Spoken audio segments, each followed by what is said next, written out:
Hello, everybody, and welcome to the Sam's Report. Today is September 16th, 2016. The month of September is now half over. Half over. We're making good progress towards Ignite, and actually, is that next week? No, it's the following week. It's coming up here. So, really cool stuff. I think Microsoft's going to have Ignite. Obviously, that's more of an enterprise play. I'm actually going to be meeting up quite a few people out there, and then there's a Windows Weekly meetup. Some people have messaged me on Twitter and said, hey, they're going to be there. So, yeah. We are going to run with that. Ignite is coming. I'm excited for it. It's in Atlanta this year. They moved it. Wasn't in Chicago last year and in the spring. So now we're in Atlanta, and I'm actually going to get to do a little bit of golf while I'm down there. I love golf. I'm terrible at it, but I love to screw around with golf, go swing some clubs, and so I think I'm going to get to do some of that down in Atlanta. Quite pumped about that. Quick update on Thurrott Premium. The forums are kicking ass. We're making really good progress. The mockups are all done. They're now being built. And just some people asked, like, are we using IPB? Are we using vBullet? We're not using any of that crap. I don't like it. We used it at Neoen, and it's really like they're almost like legacy products at this stage anymore. Nobody's really deploying them, mostly because they're very heavy in nature. So we're building something, and it's a forum. Don't get me wrong, it is a forum where you can go and create content and do all that good stuff and contribute content. But it's got a little bit more modern feel to it. It's a little bit more I don't know. It's just a newer take on a version of forum. It's not completely unique to us, but there's definitely unique aspects to it. We kind of searched around the web, found the best of the best, and just kind of built our own from that kind of stuff. And they're making good progress. I'm hoping we'll have more to share here very soon. But let's just dive in, shall we? Fun things about this week. Still don't have the new Outlook.com. I know from several readers they said, hey, I've gotten the new stuff, but here I am. Still without it. But on the Outlook.com side, Microsoft actually is bringing more support for Google Drive and actually Facebook Photos. So if you are a big user of Outlook.com, you now have additional features. Microsoft, I honestly think, minus this rollout snafu, Outlook.com has served a pretty good purpose. They keep injecting crap into it like Skype and other things, but Microsoft, their email platform is held strong pretty well. So that's Outlook.com. What else happened this week? Microsoft released the desktop app converter, also known as Project Centennial, to the Windows Store. And with that, they're also releasing Windows 32 apps or converted apps into the Windows Store as well. So I'm curious to see if this is actually going to drive any app adoption. Microsoft's big goal with this bridge, remember, I believe it was not this year, Bill, but the previous year, Microsoft announced all of these bridges. The idea was, hey, leverage the code that you have and bring it to Windows. And they had iOS, Android, Win32, and they also had a web app one. And we all know they killed the Android one in favor of the iOS. And so now we're starting to see a lot more of the desktop Centennial bridge is now in the Windows Store and making it, that's just where you go and download. You go download the bridge from there. It gets serviced just like any other app, gets all the updates. And they also dropped in a few new apps like Evernote, which were used with that project to bring them to the Windows Store. And yeah, so this is good. I'll be curious to see if developers really kind of adopt this. It doesn't seem like, I can't imagine that there's any large developer out there that's going, now it's in the Windows Store, now we're going to use it. They had access to it if you're a sizable company. Microsoft would have given you the bits. But if you're a smaller independent app developer and you weren't able to get in on it, you can now download it through the Windows Store. And who knows? Maybe they'll, as Eric points out in the comments, maybe they'll bring Notepad to the Windows Store for Mary Jo Foley. She's a huge user of the Notepad. I use the Notepad actually quite a bit too. It's just a nice little simple, easy to, note-taking application. Anyways, you can go download that now. Just search for it and it should come up. Other things that popped out this week, the anniversary update may take 3 months to roll out. Mary Jo actually spotted this in a footer of an email. And so it's like, why is it going to take 3 months? Well, here's the reason. It's kind of the same thing they've done previously with every large update. They push it out to a set of users, right? Initially, we have the insider core who gets the anniversary update, and they look at the telemetry. And then they expand that a little bit, and they push it to known good configurations, and they look at the telemetry, and they says, hey, is there anything going on? And then they keep just pushing it out further and further, and each time they make a push, they want to look at the data to make sure there's not any bad installs. So that's why it's going to take, according to them, up to 3 months to do this. Why they didn't announce that really initially, I guess they did say it was going to roll out initially, but when you say rollout, people generally think 1 week, 2 weeks, because there's definitely still people out there without the anniversary update, and that's why. It's probably because you have a different type of configuration that's not as widely common compared to some of the other builds out there. But again, if you really want it, you can just go download it directly from Microsoft and install it yourself. So for insiders, anybody who knows what they're doing, this isn't really a big deal. But if you're wondering why your parents don't have it, that is why. So it could be, I think they set up into mid-November before everybody gets it. So there you go. 3 months is what they're quoting now, and we'll see. So anniversary update, as we all know. To be honest, if you haven't gotten it by now, it might be a good thing, just because there were so many freaking problems with it. Like the webcam, and which believe they claim is now fixed. I haven't had any issues, so not having any real problems here. But I know that quite a few people have had issues. So anniversary update. I want to know what they're going to call their next one. If they're probably not even going to use a name. They're probably just going to give it like a number, just like they did 1511. But the next one, I believe, should be pretty large. At least what I've heard, because I don't think they're doing one in November. If they're doing one in November, it's not of anything of serious substance, and so the next one should be pretty large. But I don't know. They're not really clear. Of course, Microsoft marketing, absolute terrible, or communication has always been terrible. But they're not really clear if they're going to name things or they're just going to go with whatever. Anyways, so I want to dive into the Surface All-in-One here for a minute. So I had some really interesting conversations with many different Microsoft people. Paul, and obviously I talk to Mary Jo all the time. We just started talking about this. And so if you think about the Surface Book, like this guy right here, you think about the size of this market, right? This is anybody who's buying a laptop. And we know that size is relatively substantial. Microsoft has had over $1 billion quarters selling, Surface hardware. But a Surface All-in-One, like the iMac, and the iMac we'll just put on the pedestal as probably the flagship of what an all-in-one is in the market. And Apple doesn't sell like hundreds of millions of these things a year. It's not a huge market. This is where I'm struggling to understand why they would build a true standalone all-in-one, because who's going to buy it? Don't get me wrong, it could be a fantastic device, but the size of the market for a laptop is significantly larger than the size of the market for an all-in-one. And we already know that Surface Books, they sell well, but they're not like crazy. They're not selling 100 million of these things a year, not even close to that. So then it's like you look at the size of the laptop market, and then you look at the size of the all-in-one market. It has to be substantially smaller. Microsoft has to know this. So I don't necessarily think it makes sense, and this is a lot of speculation. I don't think it necessarily makes sense that they built a true all-in-one. I really think it's going to be a companion device. Think about this: they've sold tons of these Surfaces, but they don't have a monitor to connect to. You have to use this ugly dock, right? And here's where I think it actually gets really, really interesting. In this device right here, not in the whoops, if I don't break it, not in the screen, but in the base is another GPU. What if they built a kick-ass monitor that docks with the Surface that has an external GPU in it? Think about that for a minute. That would be, especially for the Surface Pro 4, especially for things like this device, right? An external GPU on something like this would be really interesting, I think. You dock it to the monitor, and it's probably through a cable, through the standard port. But what if it had an NVIDIA GPU or an ATI or whoever GPU in the monitor itself, like they do with this? And they charge, let's say it's a 27-inch, and they charge like $600 for it, which sounds like a lot, but a high-quality 27-inch 4K monitor, and I would imagine they'd probably do the same resolution. But I think that would be really interesting, and I think they could do it. We already know they can do it with the Surface Book. The question is, did they think that far ahead when they're planning the Surface Pro 4 with the connector to be able to do that? I don't have all these answers, but I think that type of a device would be unique enough that it would warrant people who have a Surface, which we know have sold a decent amount, to be able to attach it to that and run with it. I don't know.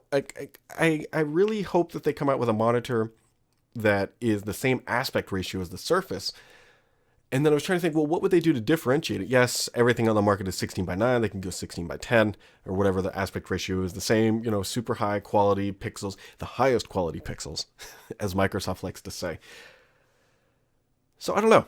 I'd love to hear people's feedback on a monitor that attaches to the Surface that has a GPU built in. Now, where it gets even more interesting is what if it worked with Continuum as well? And I know these are kind of like far-fetched thoughts here, but what if it could work in conjunction with, say, like a Lumia, one of these guys? And then you build a Surface phone that supports Continuum, that can connect to the monitor that has a GPU in it.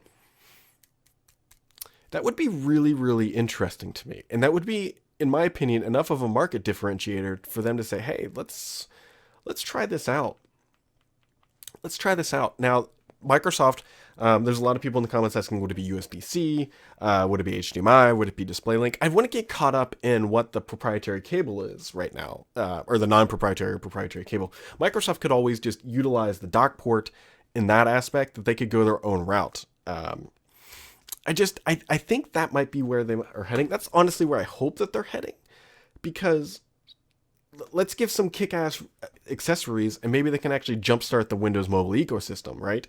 Imagine if you had a phone and that monitor, you take the phone with you, but when you dock it, hell, it can play games, like real games, because it has a dedicated GPU. It'd be interesting. That's kind of where my mind's been running with this, about how Microsoft could build an all-in-one, and not even truly an all-in-one, a monitor or a display companion to the Surface device that's truly different, right? Because they've always talked about how these devices are the only devices you need. Well, let's complete the scenario. Let's complete the desktop experience, because they do have a dock. Don't get me wrong, Microsoft has a dock, but it's not great, right? You plug it in and you get one. There's two display ports out, but it's really just one display port that's split. And I know this because you can't run two 4K monitors off of it. You can only run one 4K. So that's an interesting thought. And, let me know your feedback, and we'll see if we can find anything more that kind of runs with that. But that's kind of like my Surface device companion dream, is that Microsoft allows me to just dock this thing. I have dual monitors hooked up through this thing, and it's truly just one device. That would be a pretty neat scenario, in my opinion. So we'll see what Panos and team have up their sleeve. But I can tell you what they don't have up their sleeve is a band. So this kind of broke this week. And I remember last week I said, hey guys, I'm trying to figure out what's going on with health. But I know I mentioned in last week's shows, like, hey, I'm trying to figure out what's going on with health. And I don't know if people like ran with that or whatever, but Microsoft is like, hey, a whole bunch of people are contacting us about health. We're one of the first. And I talked to them quite a bit about this. And so the idea was, what is happening with the future of the band? Because I know where to ask to see if, like, hey, if something's like happening typically. And it's been like complete radio silence about a band 3. Just absolutely nothing. Like, not even like, we're thinking about it. Like, just complete silence. And then you had health, which was pretty much attached to band because it was really the only device utilizing it. And while it was being updated, don't get me wrong, they were continuing to update it. So it wasn't like a dead platform. It was odd, right? We didn't really have a future of where this stuff was going. So I kept asking and asking and asking. And they told me really nothing. I kept asking, and they gave the generic quote, and you can go read it in the post. They sent the same thing to everybody. What I do know is, at least from the people who have typically been pretty accurate about this information, the band 3 doesn't look like it's happening. And if it is happening, it doesn't sound like it's happening anytime soon. So Mary Jo, actually, we were talking offline, believes the same thing, and I think she actually wrote it in her post as well. We went like completely separately. We went live with our post almost at the exact same time. It was just coincidence. There really wasn't anything going on behind the scenes there. So I haven't heard anything about a band 3. Nobody really else has either. And so I'm really of the opinion that they're not building a band 3. And the band 2, this guy's been discontinued. Microsoft will tell you, yes, it's still available. It's marginally available. You're buying leftover old stock at this point. And we know that a lot of people have had quality issues with the band breaking or splitting per se. And I don't know if Microsoft just never made the impact in this space, or the margins weren't high enough. Keep in mind that Microsoft is getting real particular about their margins lately. it just wasn't profitable enough to be warranted to continue it, right? It's one thing to have a fan base of it, but it's another thing to actually sell these things in a high enough volume to justify the R&D and expense that goes into them. So if you're holding out for band 3, I don't know what to tell you. Eric Chu, before the show started, we were talking about it, and he says he has a band too and was thinking about going to the Apple Watch. Actually, he's on his second one. Sorry to correct myself. He's on his second band. He's like, hey, should I go an Apple Watch? I have one as well, right here.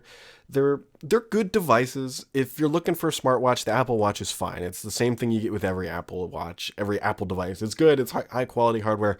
It's nothing like crazy exciting by any means, but it works. I will tell you that the sensors in the Apple Watch are not as good as the band. When I exercise and run, I wear the band always because it has proven, at least on 3 separate occasions, to be more accurate than the Apple Watch.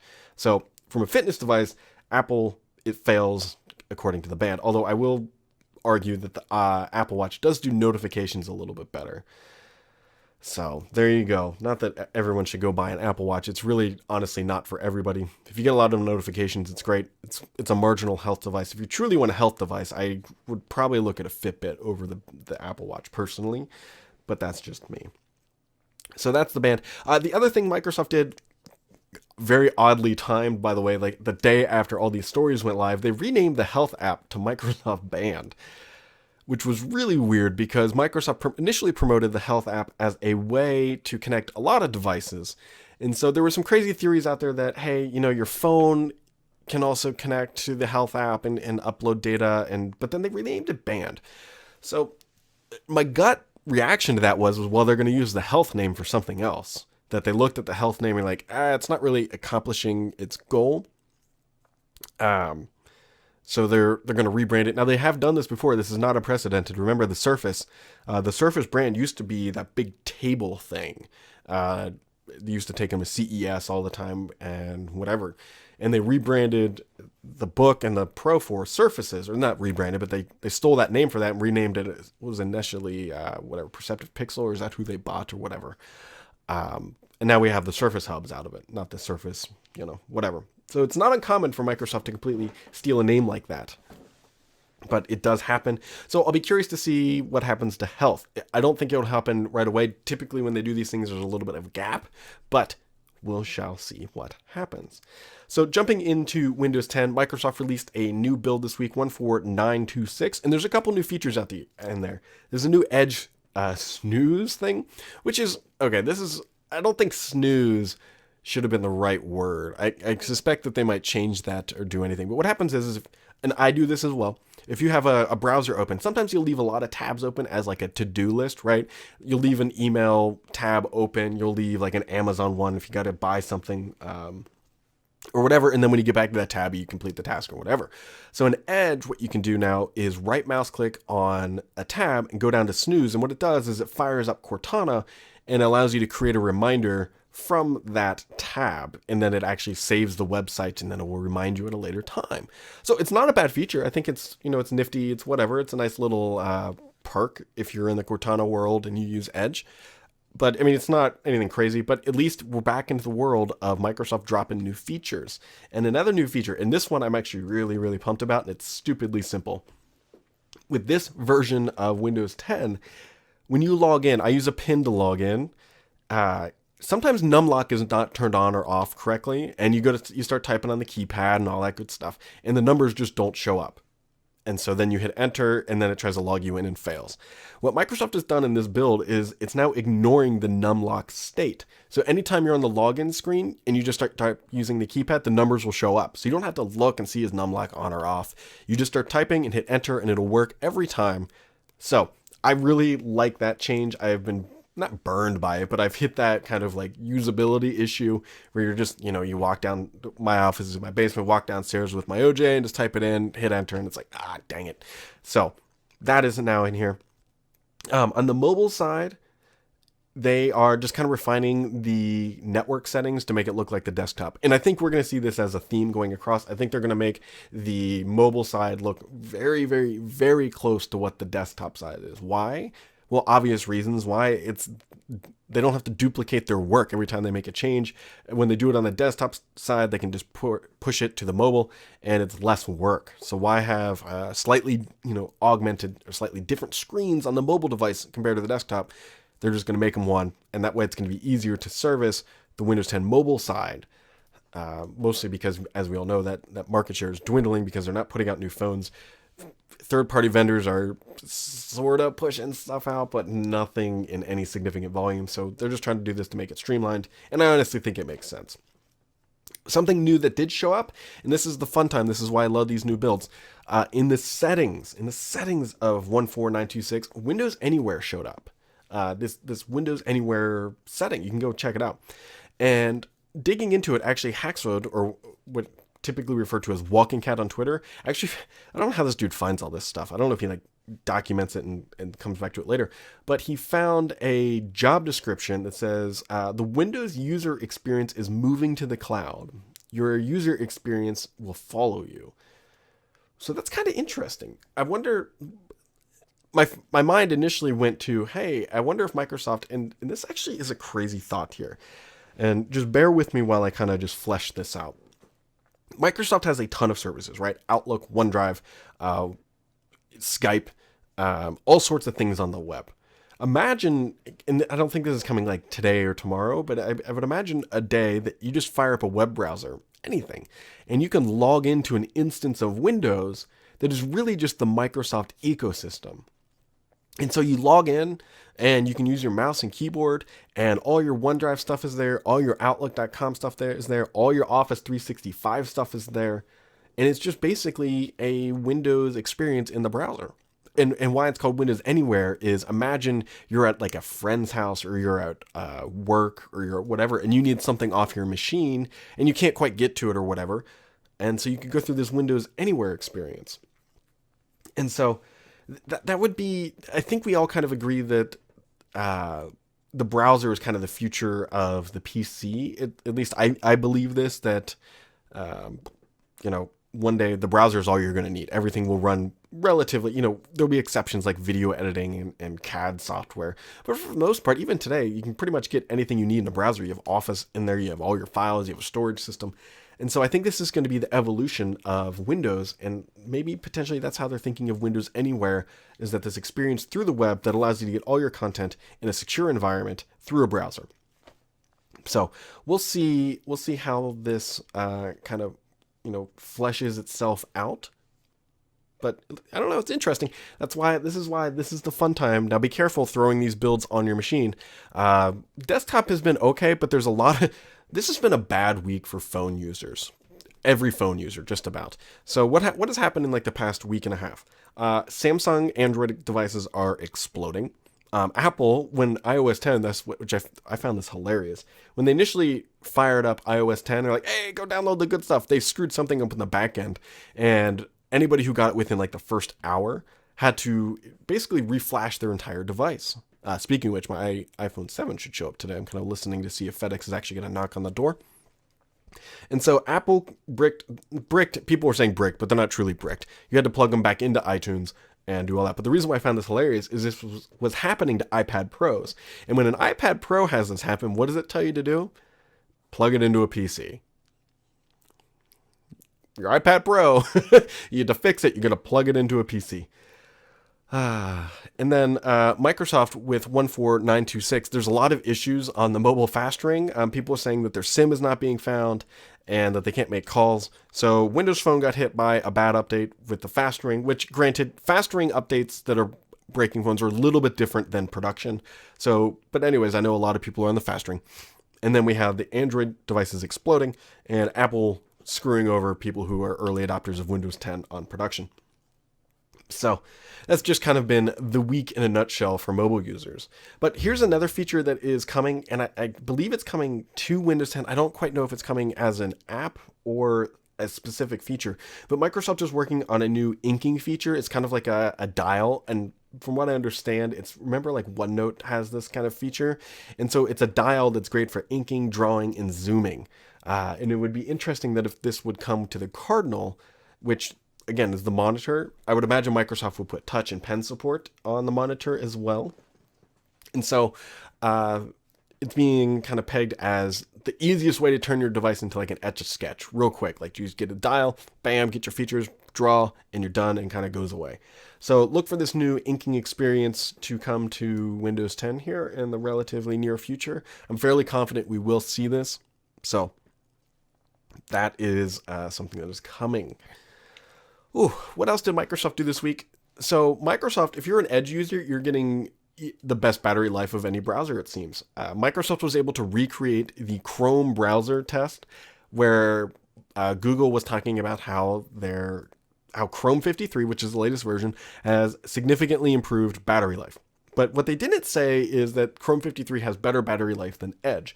And so because they didn't say that, the folks at Microsoft were like, I wonder if we can actually test this. And so they claimed that they were able to reproduce the test, and lo and behold, Edge still gets better battery life.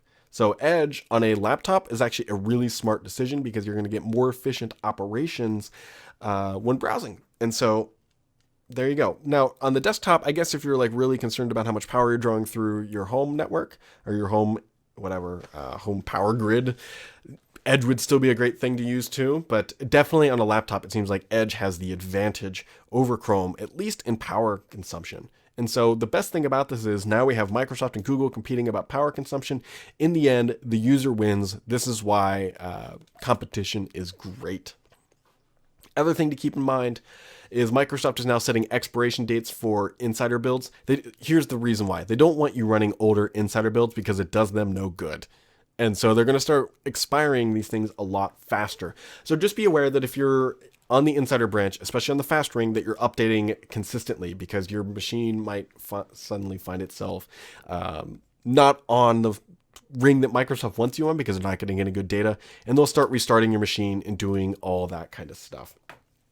So just be aware, if you're an insider, keep running the latest builds. Otherwise, you might end up with a machine that you don't really like because it keeps restarting and all that stuff. Other things that Microsoft did this week,